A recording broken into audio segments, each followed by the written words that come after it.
Hi friends, तो अभी हम करने वाले पेपर 1 का एनालिसिस जो हुआ था हमारे 2 जनवरी 2026 शिफ्ट 2। ठीक है, मेमोरी बेस्ड है।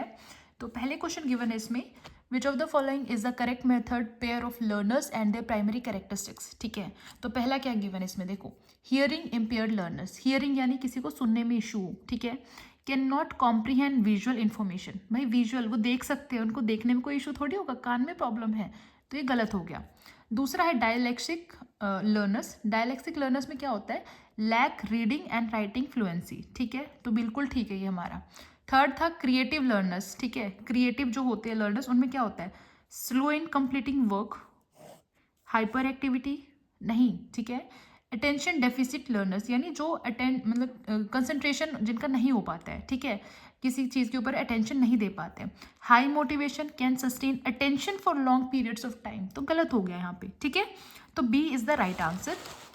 डी आई देखो, डी आई क्या गिवन है, जो ब्लैक पेन से लिखा है यही डेटा गिवन था, ब्लू वाला निकाला है, कैसे निकाला है वो मैं आपको बताऊंगी। ठीक है, क्या गिवन था देखो, मैंने पूरा ऊपर जो पैराग्राफ होता है ना वो नहीं लिखा है, डायरेक्ट यहीं से समझा दूंगी। क्या है, मार्क्स गिवन है, ठीक है, आउट ऑफ 100। ठीक है, क्या गिवन है, कैसे गिवन है, 80 अबव यानी 80 या 80 से ज़्यादा नंबर है, 70 एंड 70 से अबव, ठीक है, 60 60 प्लस 50 प्लस 40 प्लस, ये चीज़ है। ठीक है, क्या गिवन है, percentage of total number of students appeared in Hindi and Punjabi. Percentage given है, टोटल नंबर ऑफ स्टूडेंट्स जो हिंदी और पंजाबी दोनों में थे, यानी 15 35 65 90 100।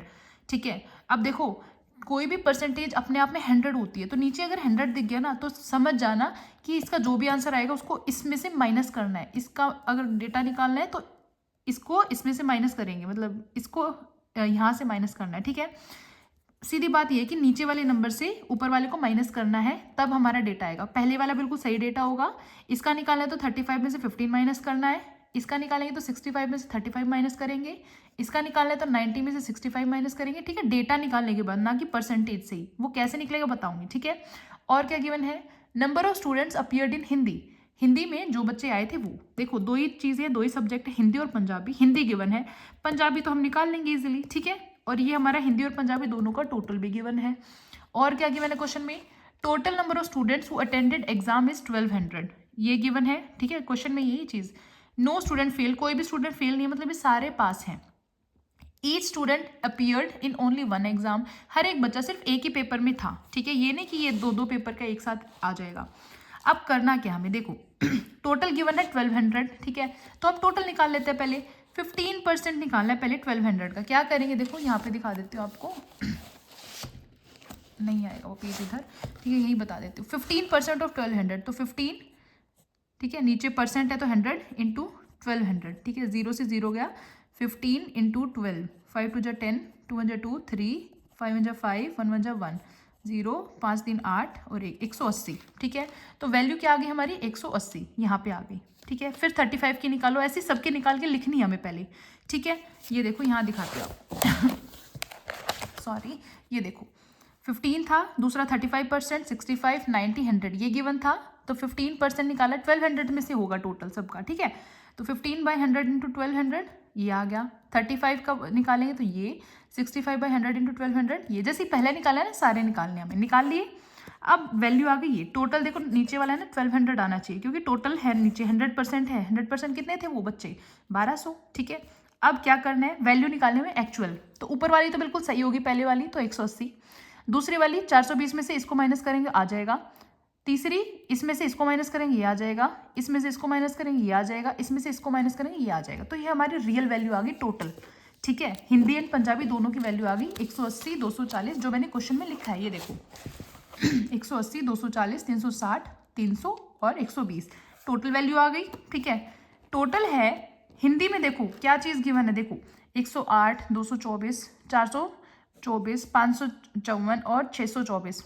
अब देखो टोटल इतने हैं और ये ज़्यादा लग रहे हैं। ठीक है, मतलब इनमें भी रियल डेटा नहीं है। ठीक है, पहले वाला डेटा रियल है 108 बाकी में क्या करना है हमें, जैसे हमने यहाँ किया वैसे यहाँ करना है। इसमें से इसको माइनस करेंगे ये आ जाएगा, इसमें से इसको माइनस करेंगे ये आ जाएगा, इसमें से इसको माइनस करेंगे ये आ जाएगा, इसमें से इसको माइनस करेंगे ये आ जाएगा, यानी अब हमारे पास रियल डेटा आया है। ठीक है, टोटल ये है, हिंदी के टोटल ये है, पंजाबी के कैसे निकालेंगे, टोटल में से हिंदी को माइनस कर दो, पंजाबी आ जाएंगे। ठीक है, 180 में से 108 गया 72, 240 में से 156 गया 84, ठीक है, ऐसे आ जाएगा। 360 माइनस 160 200, 300 माइनस 130 170 एंड 120 माइनस 70 50, ठीक है। डेटा हमने निकाल लिया, अब करेंगे हम क्वेश्चन सॉल्व, बहुत इजीली हो जाएगा। तो पहला क्वेश्चन क्या गिवन है, देखो, difference between number of students who scored 70 और मोर। 70 और मोर का मतलब 70 प्लस, ठीक है, यानी 80 से तो कम ही होगा, उनका अलग अलग डेटा था ना हमारा हर ईयर का। देखो यहाँ क्या डेटा है हमारा, 80 अबव, 80 प्लस 70 प्लस, यानी 70 प्लस पूछा है तो सिर्फ ये वाली डिजिट, ठीक है। तो क्या गिवन है इसमें, देखो यहाँ देखो, ठीक है, difference between number of students who scored 70 plus, ठीक है, 70 और मोर यानी 70 प्लस बट लेस देन 80। इसने ये भी बता दिया कि 80 से कम है, बट इसकी ज़रूरत नहीं थी हमें, ठीक है। 70 plus in Punjabi and number of students who scored 40 plus but less than 50 इन हिंदी, यानी 40 प्लस वाले हिंदी और 70 प्लस वाले पंजाबी। देख लो, 70 प्लस वाले पंजाबी 84, 40 प्लस वाले हिंदी, 40 प्लस हिंदी 70, 84 और 70, ठीक है। 84 में से 70 माइनस करना, डिफरेंस पूछा है दोनों का, तो 84 में से 70 का कितने बच गए, 14 आ गया हमारा आंसर, ठीक है, 14 आ गया। सेकेंड है number of students who scored 80 above, यानी 80 plus in Hindi is dash % less than number of students who scored 60 और मोर, यानी 60 प्लस इन पंजाबी, ठीक है। तो 60 प्लस पंजाबी की जो नंबर है वो है 200, ये मैंने पीछे से यही लिख लिया, बार बार घुमाना नहीं पड़ेगा इसे। और हिंदी के जो वैल्यू है वो है 108। 80 प्लस इन हिंदी दिखाई देती है इस बार, फिर भी 80 प्लस हिंदी 108, ठीक है। दूसरा क्या है हमारा, पंजाबी 60 प्लस, ठीक है, ये देखो 60 प्लस कौन सा पूछा है, पंजाबी, यानी 200, ठीक है, हो गया 108 और 200। इसमें पूछा है परसेंटेज लेस, ठीक है, कितना मोर हो या लेस हो कुछ भी फर्क नहीं पड़ेगा, दोनों में हमें माइनस ही करना पड़ता है, ठीक है। कितना, देखो मैं बोल रही हूँ कि मेरे पास 5 रुपये है, आपके पास 10 रुपये है, अगर मैं ये पूछ लूँ मेरे पास आपसे कितने कम है, तो भी 10 में से 5 ही माइनस करके पता चलेगा। अगर मैं कह दूँ आपके पास मेरे से कितने ज़्यादा है, तो भी 10 में से 5 कर माइनस करके आंसर निकलेगा, तो दोनों केसेस में माइनस होता है, तो इसमें कंफ्यूज नहीं होना है, ठीक है। ये वैल्यूज़ हैं, तो 200 में से 108 गए, 92 बच गए, ठीक है। किसके उसमें पूछा है, percentage less than number of students who scored 60 वालों के उसमें, ठीक है। 60 का क्या वैल्यू है 200, तो 92/200 इंटू 100, 0 से 0 गया, 2 1 जा 2, 2 4 जा 8 -1, 2 6 जा 12, 46 हमारा आंसर आ गया। नेक्स्ट है ratio of number of students who scored 50 plus in Hindi, ठीक है, 50 प्लस इन हिंदी और 40 प्लस इन पंजाबी, ये पूरा क्वेश्चन है। 50 प्लस इन हिंदी की वैल्यू 130 पीछे जो हमने निकाला है, एंड 40 प्लस इन पंजाबी की वैल्यू है 50। आप पीछे जो टेबल है ना उसका स्क्रीनशॉट ले लेना, इजीली आपको मिल जाएगा, ठीक है। 0 से 0 का 13:5 बच गया, आंसर हो गया, डन। नेक्स्ट हमारा क्वेश्चन है करेक्ट सीक्वेंस निकालना है कम्युनिकेशन प्रोसेस, ठीक है। कैसे होता है भाई, किसी से बात करते हैं, पहले मैं हूँ सेंडर, मैसेज भेज रही हूँ, बोल रही हूँ सेंडर, ठीक है। क्या भेज रही हूँ मैं, मैसेज, कैसे भेज रही हूँ, अपने यूट्यूब के थ्रू, तो ये हो गया मेरा मीडियम, और आप लोग कौन हो, मेरे रिसीवर, तो SMCR, sender message channel receiver, ठीक है, SMCR, ये हमारा मॉडल हो गया। फिर था भाई क्वेश्चन, ये इंटरेस्टिंग क्वेश्चन है थोड़ा, ठीक है। इसमें क्वेश्चन गिवन था if 2/3, 23/30, 9/10, 11/15, 4/5 are in ascending order, then the fraction in the middle most will be. ये कुछ नंबर है, इनमें मिडिल वैल्यू निकालनी है, तो देखो उल्टे सीधे नंबर है, नीचे ना तो बेस सेम है, ठीक है, कुछ नहीं पता किसकी वैल्यू क्या है, तो इक्वल रखने के लिए अगर हमें देखो कोई किसी भी चीज़ में ये निकालना भाई बीच की वैल्यू क्या होगी, तो सारी चीज़ इक्वल होनी चाहिए, तो इक्वल करने के लिए क्या करें, नीचे वालों को LCM ले लो, ठीक है। LCM लिया हमने, LCM की वैल्यू आ गई 30, क्लियर। 30 में क्या किया अब हमने, देखो हर एक की वैल्यू निकलेगी अब, ठीक है। 3 को किससे मल्टीप्लाई करेंगे 30 आ जाए, 3 को किससे करेंगे 10 से, तो जिससे नीचे को करेंगे वही ऊपर जाएगा, तो 3 × 10 30, तो 2 × 10 20। 30 को किससे मल्टीप्लाई करेंगे 30 आ जाए 1 से, तो 23 एज इट इज आ गया।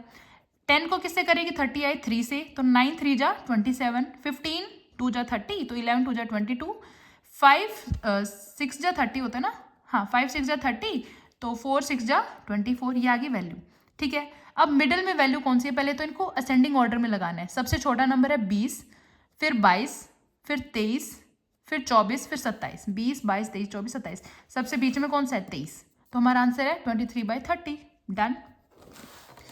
एज के ऊपर क्वेश्चन आ गया भाई इस बार हमारा, क्या है 5 years ago, ठीक है, 5 साल पहले, the age of father was 5 times the age of his son. कोई मतलब बाप बेटे हैं 2, ठीक है, पापा बेटे हैं, तो उसमें क्या कहा है कि बेटे की जो एज है ना उससे 5 गुना ज़्यादा उसके पापा की एज है, ठीक है, ये गिवन है। प्रेजेंटली यानी करंट में the age of father is 3 times of his son, कि जो उसके पापा है ना उसकी एज 3 गुना ज़्यादा है उस बेटे से, ठीक है। तो निकालना है find the present age of son. क्या करना है, देखो, let son age 5 years ago x, ठीक है, 5 साल पहले बच्चे की एज हमने मान ली एक्स, 5 साल पहले की बात है तो 5 ऐड करना पड़ेगा हमें, ठीक है, एक्स प्लस 5। एंड फादर की क्या हुई 5 साल पहले, सॉरी ये बाद की बात है, ठीक है, ये मैंने पहले ही बता दिया आपको। सन की एज हमने मान ली 5 साल पहले एक्स थी, ठीक है, तो पापा की क्या थी 5 गुना ज़्यादा, तो 5x हो गई, ठीक है। अब प्रेजेंट में आते हैं, प्रेजेंट में देखो 5 साल हो चुकी है तो 5 साल हमने दोनों में ऐड कर दिया।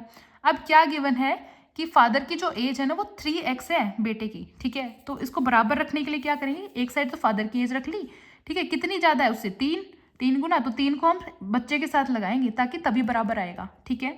तो 3x 3 इंटू एक्स 3x, 3 5 जा 15, ठीक है, तो 15 और 5 को उधर ले जाएंगे, बच गया 10, 3 इधर आ जाएगा, 5 में से 3 गए 2x is equal to 10, x की वैल्यू आ गई हमारी 5, ठीक है। अब बच्चे की प्रेजेंट एज पूछी है, ये तो हमारी x तो थी हमारी 5 साल पहले, प्रेजेंट क्या है x प्लस 5, तो 5 + 5 10 ईयर्स हमारा आंसर हो गया।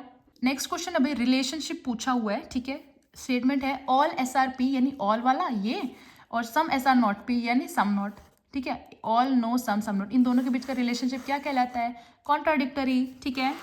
नेक्स्ट है इन Advaita Vedanta which pramana is considered the highest means of knowledge to realize the ultimate truth according to Brahmans, ठीक है, तो वो हो गया हमारा शब्द, जो ब्राह्मण है ना इसके ऊपर ज़्यादा फोकस करते थे, जिसमें वेद हो गए उपनिषद हो गए ये हमारे शब्द में आते हैं, ठीक है, ये इनको ट्रस्टवर्दी माना जाता था कि इनमें जो लिखा है वो सच है, तो शब्द क्लियर है। इस शब्द के बाद अगर कोई दूसरी चीज़ होगी जिसपे ब्राह्मण वगैरह ट्रस्ट करते थे वो था हमारा अनुमान, इन्फरेंस, जो हम निकाल रहे हैं, ठीक है। इसके अलावा प्रत्यक्ष और उपमान दोनों नहीं है, clear. How can a company prevent its employees from falling victim to phishing attack, ठीक है, कि कंपनी अपने एम्प्लॉयज़ को कैसे बचाएगी फिशिंग अटैक होने से। फिशिंग अटैक होता है कि आपके पास है ना मेल भेजा जाता है, ठीक है, जिसको आप स्पैम में भी कई बार डाल देते हो, मेल के थ्रू जब कोई अटैक होता है आपके ऊपर आपका डेटा चुराने के लिए या फिर कुछ भी स्पैम करने के लिए, उसको बोलते हैं फिशिंग। तो encouraging them to open all mails, मतलब आप गेट खोल दो कि भाई हाँ भाई हमारे ऊपर तुम हमला करो, नहीं, गलत। यूजिंग आउटडेटेड सिक्योरिटी सिस्टम, भाई ये तो वैसे ही अलग दिख रहा है, गलत हो गया। इग्नोरिंग सस्पिशियस ईमेल्स, अब कई सोचेंगे भाई इग्नोर करने में क्या खतरा है, देखो मान लो आप रोड पे चल रहे हो, ठीक है, पीछे कोई चाकू लेके आपके पीछे पीछे आ रहा है, अगर आप उसको नहीं देखोगे इग्नोर करोगे, क्या वो खतरा आपके ऊपर से चला जाएगा, नहीं ना, आपको भागना पड़ेगा उस सिचुएशन से, ठीक है, तो ये गलत है। Providing regular training on recognising fishing attempts, बिल्कुल सही है, ठीक है, रेगुलर ट्रेनिंग देनी होती है भाई कैसे हम बच सकते हैं चीज़ से। नेक्स्ट इज 2 चीज़ गिवन है, 2 स्टेटमेंट है। स्टेटमेंट 1 कहती है MAC address of a device can change, MAC address कभी भी डिवाइस का चेंज नहीं होता है, फिक्स होता है वो। IP address of a device can not change, भाई चेंज होता है IP एड्रेस, ठीक है, अभी मान लो आपने किसी वाईफाई से कनेक्ट किया है, इंटरनेट प्रोटोकॉल होता है इसकी फुल फॉर्म, ठीक है, और उसका होता है media access control, full forms, ठीक है, तो किसी वाईफाई से कनेक्ट किया है तो अभी आपका IP एड्रेस कुछ होगा, घर जाके आपने अपना वाईफाई से कनेक्ट कर लिया तो IP एड्रेस कुछ होगा, तो ये चेंज होता रहता है, तो दोनों स्टेटमेंट गलत है, उल्टी है। बिटवीन बायोलॉजिकल ऑक्सीजन डिमांड यानी BOD and chemical oxygen demand यानी COD, तो इनमें से ग्रेटर कौन सा है दोनों में से, ठीक है, 2 यानी इन दोनों में से, TWO वाला था मैंने ऐसे 2 लिख दिया, ठीक है, तो केमिकल ऑक्सीजन डिमांड ये हमारा ज़्यादा बड़ा है, ठीक है, तो ये हमारा बड़ा है, ग्रेटर इन दोनों में से। देन है non structural measures of flood disaster management in India. Non structural यानी किस जिसमें हमें फिजिकल स्ट्रक्चर ना बनाना पड़े, no need of constructing physical structures, वो होते हैं नॉन स्ट्रक्चरल। तो देखो फ्लड जोनेशन, किस किस एरिया में ज़्यादा फ्लड होता है उसको एरिया को ढूंढना, तो इसमें कुछ बनाना नहीं है हमें, ठीक है। फ्लड फोरकास्टिंग, कहाँ कहाँ फ्लड आने वाला है, किस टाइम फ्लड आने वाला है, वो होता है हमारा फ्लड फोरकास्टिंग, जैसे वेदर फोरकास्टिंग होता है ना वैसे ही फ्लड फोरकास्टिंग होता है, तो इसमें भी हमें कुछ ड्रॉ या बनाना नहीं पड़ रहा है, कंस्ट्रक्ट नहीं करना पड़ रहा है, तो दोनों ठीक है। एम्बैंकमेंट कंस्ट्रक्शन आ गया तो स्ट्रक्चरल हो गया, ठीक है। चैनल इंप्रूवमेंट किसी चैनल में करना है तो उसमें भी स्ट्रक्चर बनेगा, तो ये भी गलत हो गया, ठीक है। तो ये था हमारा आज का, आई थिंक आप सबको बहुत अच्छे से समझ आ रही हैं चीज़ें, एंड एग्जाम अच्छे से करो, ज़्यादा लेवल टफ नहीं आ रहा है, ईजी टू मॉडरेट लेवल हमारा चल रहा है, ठीक है। All the best, stay tune, thank you.